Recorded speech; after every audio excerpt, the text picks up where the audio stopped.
அரசியல் வந்து பார்த்தீங்கன்னா, எப்பவுமே ஒரு புரியாத புதிராகத்தான் வந்து இருந்துகிட்டு இருக்குன்னு சொல்லலாம்.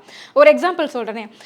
கடந்த காலங்கள்ல பார்த்தீங்க அப்படின்னா, அதிமுக, பாஜக கூட்டணியில வந்துட்டு தேமுதிக வந்து இருந்தாங்க. கடைசி நேரம் வரைக்கும் பார்த்தீங்க அப்படின்னா, அதிமுகவுக்கு போவதற்கான வாய்ப்புகள் நெறைய இருந்துச்சு. பேச்சுவார்த்தை நடந்துகிட்டு இருக்கு அப்படின்னு ஒரு இழுபறியில இருந்துட்டு இருந்த சமயத்துல, அந்த கூட்டணி வேண்டாம் எங்களுக்கு திமுக கூட்டணியே போதும்னு சொல்லிட்டு தேமுதிக, திமுக பக்கம் வந்து சேர்ந்துட்டாங்க. இதே மாதிரி பார்த்தீங்க அப்படின்னா, திரு மைத்ரேயன் அவர்கள் ஆர்எஸ்எஸ்னுடைய சித்தாந்த கொள்கையுடைய அவர் வந்து பார்த்தீங்க அப்படின்னா அதிமுகவில் பயணப்பட்டார். அவருடைய பயணம் வந்துட்டு பாஜகவிலேருந்து துவங்கினாலுமே பாஜகலேருந்து அதிமுகவிலேருந்து இப்போ திமுகவுக்கு வந்து இணைஞ்சிருக்கிறாரு.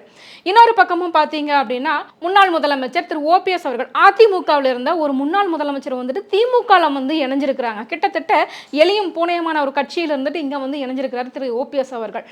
எப்பவுமே பார்த்தீங்க அப்படின்னா பாஜக ஏற்றுக்கிற எல்லா சட்டத்துக்கும் அதிமுக வந்து கண்ணை மூடிட்டு வந்துட்டு அங்கீகாரம் வந்து கொடுப்பாங்க. இதே தான் வந்துட்டு கடந்த காலங்களில் எம்பி ரவீந்திரனும் பண்ணார். எம்பி ரவீந்திரன் யாரும் இல்லைங்க, ஓபிஎஸோட மகன் தான் அவர். கண்டிப்பாக உங்களுக்கு எல்லாருக்குமே தெரிஞ்சிருக்கும். அவரை சுற்றியும் நிறைய சர்ச்சைகள் தான் இருந்துகிட்டு இருக்குது. அது ஒரு பக்கம் இருக்கட்டும், நம்ம விஷயத்துக்கு வருவோம். இப்போ அவருமே பார்த்தீங்க அப்படின்னா திமுக தான் வந்து இணைஞ்சிருக்கிறாரு.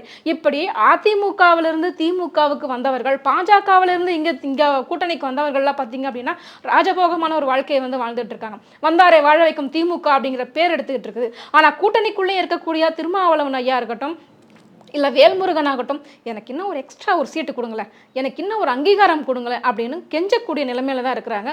கிட்டத்தட்ட திமுகவில் இதுவே ஒரு மிகப்பெரிய புகைச்சலாக தான் இருக்குது. ஏன்னா ஆரம்பத்திலேருந்து கட்சிக்கு கொடி பிடிச்சு போஸ்டர் ஒட்டி வந்த நாங்கள்லாம் இன்னும் பின்னுக்கு தான் இருக்கோம். ஆனால் அதிமுகவிலேருந்தோ பாஜகவிலேருந்து வர்றவங்களுக்கு மிகப்பெரிய போஸ்டிங் கொடுத்து அமைச்சராக்கி அழகு பார்க்குறாங்களே திமுக அப்படிங்கிற ஒரு புகைச்சல் இன்னும் இருந்துக்கிட்டு தான் இருக்குது. இது கண்டிப்பாக திமுக தலைமை யோசிக்குமா அப்படிங்கிறத பொறுத்திருந்து பார்ப்போம்.